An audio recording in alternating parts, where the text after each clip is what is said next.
চলো বন্ধুরা, আমরা শ্রাবণ মাসে জল আনতে যাচ্ছিলাম। আমার এই বন্ধুটা পার্ক ঠিক করছিল, আর আমাদের আরো বন্ধুরা এবারে নিজেদের ড্রেস সবকিছু আলোচনা করছিল যে কখন কিভাবে বেরোনো যায়।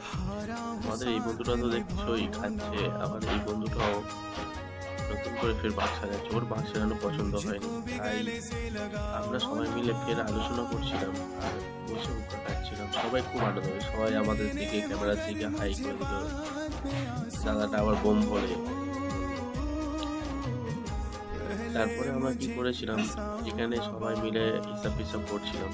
করে যাওয়ার পরে আমরা ঠিক করলাম যে কখন বেরোবো। তারপরে সবাই বললো চলো টাইম তো হয়েই গেছে, চলো বেরোনো যাক বলে আমার এই মামিটা সবাইকে তিলক কেটে দিচ্ছিল, বলছিল যে বেরোনোর আগে তিলক কাটতে। তারপরে আমরা একটু পার্কটাকে এদিক ওদিক করে দেখাচ্ছিলাম। করার পরে এই বললো যে আমাদের ড্রেস হয়ে গেছে, তো আমরা বেরিয়ে যাচ্ছি বলে ওরা দুজন বেরিয়ে গেছে। ওই সামনের দিকে যাচ্ছিল, আমরা এখানে তিলক কাটছিলাম, কেউ ড্রেস পরছিল। তারপরে আমাদের পুরোপুরি কমপ্লিট হয়ে গেছে, আর কয়েকজনা তিলক কাটতে বাকি ছিল আর ড্রেস পরতে বাকি ছিল। আমার এই বন্ধুটা বলছে যে আমার এই অন্নাটা এরকম বুকের ভেতরে রাখলে কেমন হয়। তো শুনে সবাই হাসছিল। তো ঈদে বলছিল যে আমি তিলক কাটবো না বলে ওকেও তিলক কেটে দিল। খুব সুন্দর, সবাই তিলক কেটে গলায় মালা দিয়ে বাবার কাছে বাবার জন্য জল আনতে যাচ্ছিল। তো খুব ভালো লাগলো। তারপরে সবাই হাসাহাসি করছিল, সবাই নিয়ে ক্যামেরার দিকে বলছিল বাবা জয় বলে বলে না। তো এই বন্ধুটা কিছু একটা হারিয়ে ফেলেছে, তো ওর জন্য তার জন্য খুঁজে বেড়াচ্ছে। আমাদের এখানে আমরা ছিলাম মোট 8-9 জন মতো। তো এই সবাই তিলক কাটার শেষে সবাই বললো, আমার এই মামিটা বলছিল তুই তিলক কাটবি না বলে আমারও তিলক কেটে দিচ্ছিল। তারপরে আমরা পৌঁছে গেছিলাম ঠিক যেটাই জল আনতে হয় সেখানে। আমরা গেছিলাম প্রায় রাত 3টের সময়। 3টের সময় গিয়ে ওখানে দেখছিলাম যে কোনো লোকই আসেনি। ব্রাহ্মণ মানে সকালেই জল ঢালা ছিল। আমরা আগে থাকতে পৌঁছে গেছিলাম। সবাই বললো চলো সবাই মিলে বসে একটু গান বাজনা করা যায়। বলার পরে আমরা এখানে বসে একটু হুক্কা খাচ্ছিলাম, সবাই সবার মতো আর কি ঠাট্টা মারছিলাম বলে আমরা এখানে অনেক কিছুক্ষণ বসেছিলাম। আমরা রাত 3টের সময় পৌঁছে গেছিলাম। বামন আসবে সকালবেলা, এখান থেকে জল দিলে আমরা সকাল 8টা কি 9টার সময় বেরোনো করছি। আমার এই বন্ধুরা বলছিল টাটা। তো সবাই সবার মতো এই ক্যামেরা করছে, সবাই সবার মতো একই ঠাট্টা মারছে। আর এই দাদারা এখানে বসে ফ্রি ফায়ার খেলছে, হয়তো ওনারাও জল নিয়ে আসতে এই মন্দির থেকে। এটা হচ্ছে কি কাশীনগরের মঠ, ঠিক আছে। এই মঠ থেকে সবাই সব জায়গায় জল নিয়ে যায় বাবার জন্য। তো আমরা এখানে বসে সবাই হুক্কা খাচ্ছিলাম, সবাই একই ঠাট্টা মারছিলাম, গান গাইছিলাম। তো খুব ভালো লাগছিল। তো আমি ভাবলাম যে চলো একটু বাঘটা তোমাদেরকে শেয়ার করি, বাঘটা কেমন বা আমাদের এটা যেটা কেমন বাবার। তো তোমাদেরকে এটাই দেখাচ্ছিলাম।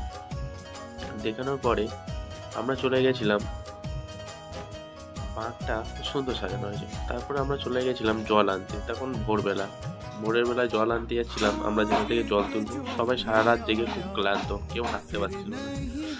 সবাই বলছিল যে একটু দেরি করে জল তোলা হবে বলে আমাদের বন্ধুদের সাথে দেখা হয়ে গেল। এখানে আমাদের পাড়ার কয়েকটা ছেলে জল নিয়ে আসতে এসেছে, মানে আমাদের পাড়ারই ছেলে। এখানে সবাই মিলে দাঁড়িয়ে আছে, বাট ওদের সাথে একটু আলাপন করে নেওয়ার পরে আমরা সোজা চলে গেলাম ঘাটের ধারে। ঘাটের ধারে গিয়ে এবারে হাঁটতে হাঁটতে যাওয়ার পরে দেখলাম সব বন্ধু বান্ধবরা যে যার মতো দাঁড়িয়ে আছে। আমাদের বন্ধু বান্ধবরা সব যে যার মতো কথাবার্তা বলছিল। তো বলছিল এখানে বাঁকটা রাখাও, তারপরে কিছুক্ষণ বাদে আমরা জল তুলবো।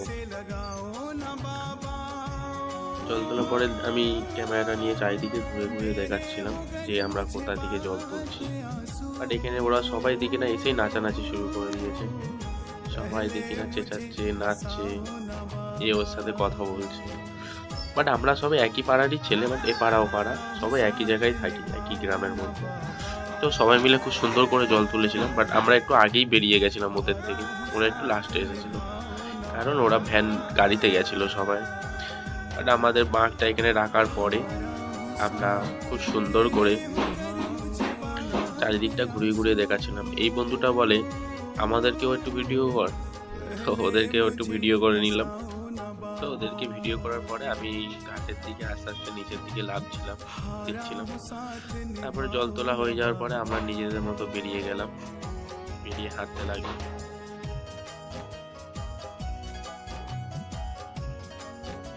চলো বন্ধুরা ভিডিওটা আরো কন্টিনিউ করি। আমরা অনেক দূরই চলে এসেছিলাম, একটু করে রেস্ট নিচ্ছিলাম, আবার বসছিলাম, সবাই প্রচুর ক্লান্ত হয়ে পড়েছিল। চলো বন্ধুরা ভিডিওটা ভালো লাগলে আমার চ্যানেলটাকে সাবস্ক্রাইব করে নেবেন আর শেয়ার করতে ভুলবেন না। আর ভালো লাগলে একটা অন্তত লাইক করবেন বন্ধু। আপনাদের ভালোবাসা পেলে আরো ভিডিও বানাতে মন সাই দেবে। চলো বন্ধুরা ভিডিওটা ভালো লাগলে একটা লাইক ও কমেন্ট ও শেয়ার করুন।